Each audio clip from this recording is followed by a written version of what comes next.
Arianto dengan NIM 12252241. Obat kanal kalsium, juga disebut kalsium channel drug, adalah golongan obat yang menghambat pergerakan kalsium melalui kanal kalsium. Blok kanal kalsium digunakan sebagai obat untuk menurunkan tekanan darah pada pasien yang mengalami hipertensi. Antagonis kanal kalsium berinteraksi secara spesifik pada saluran subkelas L untuk memediasi efek kardiovaskular. Pentingnya kalsium sebagai pembawa pesan seluler yang memediasi penggabungan rangsangan respon, dan pentingnya konsekuensi patologis dari kontrol CA12 seluler yang menyimpang. Kelompok antagonis yang severogen secara kimiawi pada saluran L termasuk verapamil, nifedipin, dan diltiazem sebagai perwakilan prototipikal dari kelas fenilalskilamina 1,4-dihidroksiridin dan benzotiazepin. Selanjutnya adalah penggunaan klinis antagonis kanal kalsium. Yang pertama, kardiovaskular, angina, aterosklerosis, kardioplakia, hipertensi, gagal jantung, kongestif, migrain, penyakit pembuluh darah perifer, dan hipertensi paru. Dan yang kedua adalah non-kardiovaskular, akalasia, asma, kejang, esofagus, hiperaktivitas usus. Selektivitas kerja obat saluran CA2. Antagonis saluran CA merupakan kelompok obat yang menunjukkan selektivitas kerja yang besar baik. Pada prinsipnya, selektivitas tersebut dapat timbul karena berbagai faktor. Faktor-faktor ini mencakup: 1.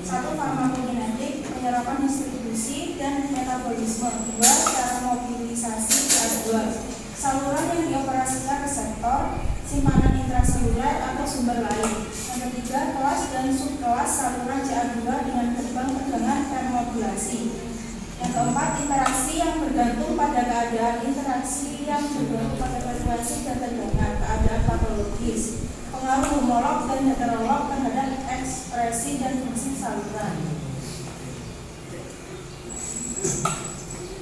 Yang selanjutnya, hubungan struktur aktivitas ini menunjukkan bahwa obat dapat berikatan secara selektif pada keadaan saluran yang berbeda dan mungkin memiliki jalur akses istimewa ke keadaan tersebut, dan obat dapat menunjukkan sifat kuantitatif dan hubungan struktur aktivitas yang berbeda secara kualitatif menurut keadaan saluran yang dengannya mereka dapat berinteraksi secara istimewa.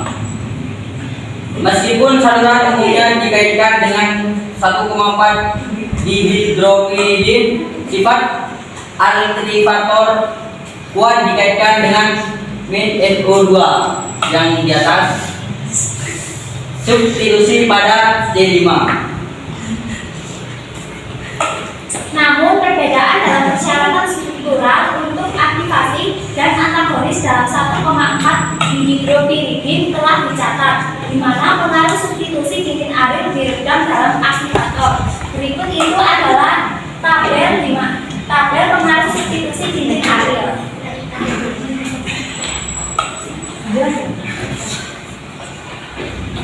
Selanjutnya, siklus peningkatan utama dari 3 kelas struktural. Pertama, antagonis saluran CA digambarkan sebagai reseptor yang terhubung secara allosterik.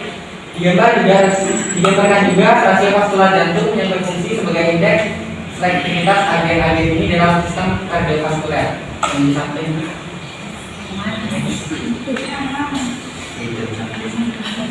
Meskipun sebagian studi struktur aktivitas berfokus pada 3 struktural utama yang pada sebelumnya, ini bukan satu-satunya struktur yang menentukan lokasi pengikatan spesifik pada tegangan-tegangan kelas L saluran CA. Beberapa kelas struktural lainnya berinteraksi untuk menentukan total setidaknya 6 atau 7 siklus terpisah seperti pada gambar. Ini merupakan gambar representasi siklus pengikatan obat tegangan kelas L pada saluran CA. Seperti sebelumnya ada 3 Ini kelas struktural utama. Ini fenilalkylamin, 1,4-dihidroksiridin, benzotiazepin, dan sebagainya. Tanda plus dan minus menunjukkan positif atau tidaknya sifat interaksi allosterik. Antagonis saluran CA adalah kelompok aktin terapeutik utama yang berinteraksi secara istimewa dengan saluran berpintu tegangan kelas L. Perilaku diskriminasi yang diamati dalam rangkaian terapeutik disebabkan oleh beberapa faktor penting. Di antaranya adalah keberadaan setelah saluran satu dan kemampuan obat ini untuk menunjukkan interaksi yang bergantung pada keadaan berdasarkan potensi membran dan frekuensi stimulus. Analisis persyaratan struktural yang menentukan afinitas dan ketergantungan tegangan penting untuk desain molekul baru dengan selektivitas yang berubah. Baik, terima kasih. Sekian dari kami. Wassalamualaikum warahmatullahi wabarakatuh.